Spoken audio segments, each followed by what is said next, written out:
Welcome to the Talkin VAWLS Network. My name is Boogie Bentley. I'm the Indie Kid. Coming to you, just wanted to drop a quick video, keeping you up to date on this coaching search, all kinds of rumors floating around, some nuggets, some people that always love to claim they have inside sources. So this coaching search is rolling out. What do we know? Probably not a lot, and that's where I want to start. But first and foremost, as always, smash the thumbs up. If you're not subscribed to the channel, go ahead and subscribe. We go live Sunday night, probably around 6 or 7. Tune in. All four of us will be here breaking down. Hopefully we've got some more news, but let's get into it. I guess let's start with Danny White, because Dauber and I went live yesterday. JP and I did a video earlier than that. So we've not got your input on this thing. What'd you think of the Danny White hire? Love it. Absolutely love it. And I did a video a couple days ago, and I didn't mention him because I didn't know that he was really a realistic candidate. I'd kind of seen him on an initial AD hot board. But everything I had gathered from reading stuff was that it would be they didn't know, they kind of thought Gilbert or Ingram, but Danny White's a home run. He is an absolute home run.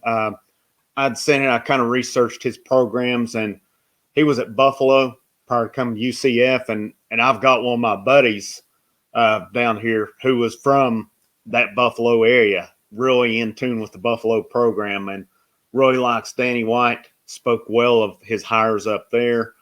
And then you look at Central Florida's programs, just when he took them over, the football program, I think, was winless the year before he took it over. And then they won 6 games year after that, I believe it was. And then it just continued to get better. And then, of course, they had their claim to the national championship in 2017. But really what stood out to me as well is he'd hired Scott Frost and Josh Heupel. Josh Heupel, not Josh, but – and then I know Johnny Dawkins, basketball coach now, who was an old Duke alum, coached at Stanford. Their women's program, the last time the tournament went on, their men's and women's programs were both in the NCAA tournament. And then last year, prior to the pandemic, Central Florida's baseball team was ranked 8th and their softball team was ranked 7th. So, and I saw where their volleyball program is strong as well. So, it's not just a case he's got the football program rolling. He has got all programs rolling down there. And, a couple programs now at Tennessee, basketball's doing well. Baseball's on the rise.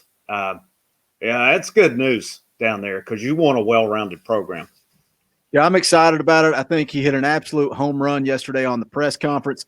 I thought he looked like a rock star, and we throw that word around a lot, especially when we're talking about these young, energetic coaches. But a young, energetic athletic director is not something you see a lot. You usually see the crusty old man like Fulmer who's going to sit down and read to you off of a piece of paper. This dude gets off the jet. He's rocking the suit, no tie, tennis shoes. I just thought the guy looked like a rock star. And I love everything about it. I love that he's in tune with the way things are now. He's not old school. Like, they talk a lot about on BallQuest, a lot of the guys on the board talking about, Fulmer and just being lost in where kids are at these days. So, yeah, Danny White, I'm excited about it. This coaching search is underway. I think it's safe to say that he is keeping everything close to the vest, which is probably a good thing. He's using the Parker Group. We are hearing a little bit of stuff come out. You got to wonder what you can believe and what you can't. I did the video, I think it was right after his name was announced that he was hired, that Tony Elliott's name had surfaced. And there's even some news coming out today. It's not rumor that he has spoken with Tony Elliott. Now, I don't know where that goes. I don't know what that means. Is he just doing his due diligence? But it also makes me wonder if he does go after a guy like Tony Elliott. Does he land a guy like Ty Simpson and talk about building a program around a quarterback? That's a crucial thing. But what are your opening thoughts on the way this coaching search is going to go? Who do you think he's going to go after? Just what's your opinions on this? I think Tony Elliott will definitely be somebody they talk to just based on when Scott Frost went to Nebraska.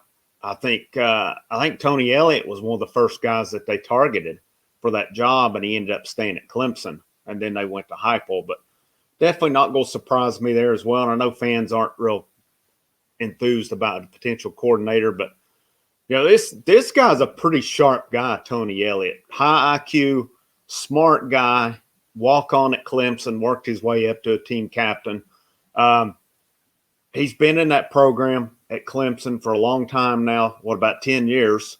Yeah. And, and he does bring some diversity as well. I think that would be the first black head coach at Tennessee, which would be a positive as well. And, obviously, you want just the main guy, but I think that would be a positive as well. I don't think it would be a bad hire. And I kind of agree with people on, maybe I want somebody with more experience there. But, I think you got to do your due diligence there with Tony Elliott. I was telling you about it earlier, and something that surprised me last night was Patrick Brown on Go Vols 247 put out an article, and I quote, and this was about the coaching search. This was about players entering transfer portal and things of that nature. But just wanted to quote a paragraph I thought was pretty interesting. It said, sources indicate there was interest from Lane Kiffin and Hugh Freeze, but that the Vols haven't gone down those roads, and it would certainly be surprising if they did.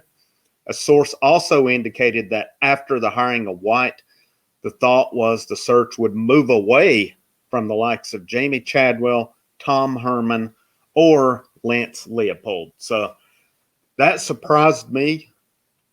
Now, obviously, it doesn't say those guys aren't going to be hired. It could still happen, I guess. But that right there seems to indicate to me that those 5 guys are out. Maybe they circle back to them if they needed, and that's some pretty good candidates as well. So I think that White is shooting pretty high here. I don't think Elliott will be the first choice, and that's just we've said it before. We don't have sort. We're just going off of what we read.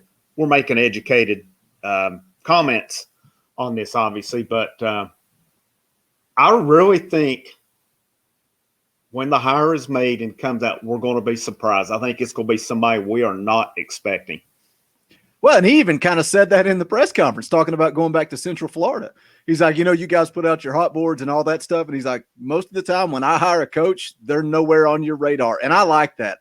I like that he's playing it close to the chest. Going back to what you said about Hugh Freeze and Lane Kiffin, when you start looking at the press conference and the things he said, and even this, everything that's going on in Knoxville with the investigation, when you use a word like integrity and not just the way he used it, he talked about the NCAA and the SEC and the violations and the rules and a man of integrity doing things by the book. But then I like the way he put it, that it also goes above and beyond that. You're a teacher. It's not just about teaching kids. It's about teaching them about life, making these athletes into men and women.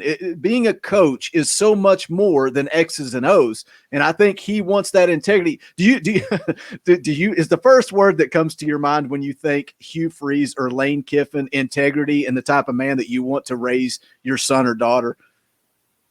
No, definitely not at this point in time. Now I'll say this: I'm all for giving people second chances. Sure. Maybe they've grown and stuff. So it's hard for me to say at this point in time on it, but just based on what we know, that's definitely something you got to question right there, especially the way he said it. And something I liked as well is just he mentioned the term student athlete a lot. I think that means obviously they're there first and foremost really to get a degree, because there's so many that don't make it to the pros. And I know that's all of them's goals, but I think he's out for the well-rounded experience of somebody that's going to push him to be better, not only on the field, but off the field as well, that they're going to hold them accountable on the field, in the locker room, and in the classroom as well. And I think that's where a lot of those comments go to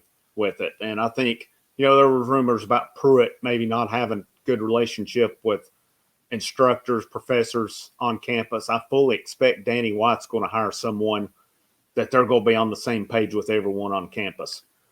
Let's transition this thing to a guy that could be on the same page as everyone on campus. And it's also a guy that I think you may have brought his name up way, way early into this thing, and that's Matt Campbell. And that's a dude I can get excited about. And at first I wasn't sure.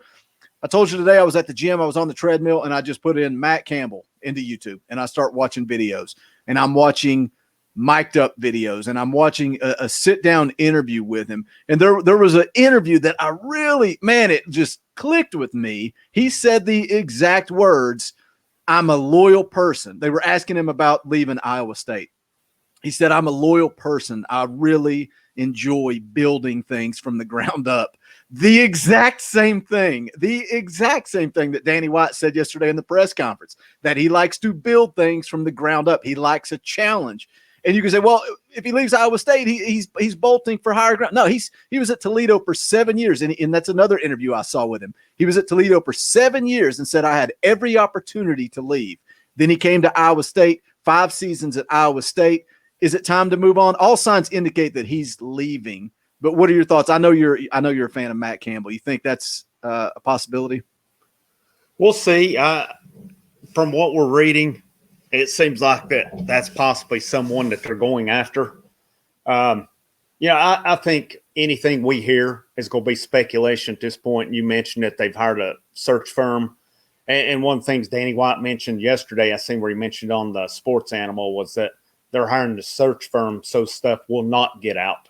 And so a lot of speculation there. But Matt Campbell will be a home run. And, that would be immediately, like I said, a guy that wants to come in and build from the ground up. And, again, I'm skeptical of it. I'm really skeptical if it would get to that. But I know that Matt Campbell has a $6 million buyout, and his salary right now is $3.3 million per year. If I'm Tennessee, I can easily pay the $6 million buyout, and I'm offering him almost double, if not double that amount, and letting him turn it down. Maybe he's a loyal guy. Maybe he's still wanting to build Iowa State even more, but I think that, if that's who you want right there, I think it would be a home run hire, and I think you offer him $6. There's rumors that they're going to pay, so offer him double that amount and make him turn it down. And I wouldn't even take no once. I would make him say no 2 to 3 times before I went somewhere else with it. Yeah, and something a lot of people are saying is, do you think that Tennessee – I feel like there is a shift. There is a change of direction at that university, and we are seeing it happen this season, this year.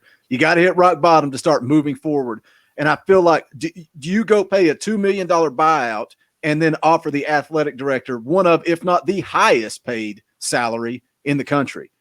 You're not going to go hire a football coach and try to save money. I think this is going to be a big-time hire. I think that Danny White is going to do whatever it takes money-wise to get this thing right and getting this thing going back in the right direction. A little bit more on Matt Campbell. A couple things. 3 8-win seasons at Iowa State, Big 12 Coach of the Year twice. What's the big thing we always talk about when it comes to Tennessee and what Jeremy Pruitt couldn't do and needed to do, and that's beat the Big 3 teams? Well, Matt Campbell's done that in the Big 12. He's beaten the Oklahomas, the Texas. He's beaten everybody. And one last quote, then we're going to wrap this video while I'm praising Matt Campbell. The Indy kids got me all fired up watching these videos today, doing some research. One of my favorite things he said, because it's going to be very difficult for Tennessee to get the recruits in there right now. They are a laughingstock. They're at the bottom. They're looking at postseason bans. Kids aren't going to want to come play when there's no postseason ban. They're looking at recruiting restrictions. We'll see how all that shapes up. But one of the quotes I liked, and we'll leave you with this, Matt Campbell said, Iowa State, we are not a 5-star factory. We're a 5-star culture. And that's what we need back in Knoxville. I don't know if Matt Campbell's the guy. Again, I agree with what the Indy kid's saying. This thing may come out of left field and completely shock us all. But that's going to wrap it up for this video. Do us a favor. Smash that thumbs up on the way out the door. Subscribe to the channel. Make sure you join us Sunday night, tomorrow night, around 6 or 7 p.m. I got to talk with Dauber JP, the Indy kid, see when we're going to get that thing together. But be looking for that. Can't wait to get you guys on, have your opinions, and hopefully we'll have a little bit more on this coaching search. But for the Indy kid, my name is Boogie Bentley. Go Big Orange. The songs howl like me, poets sat in our chains, soaking moonlit falls, unbroken past this inundated orb that we draw home, and it's night and I'm alone and I'm alive. The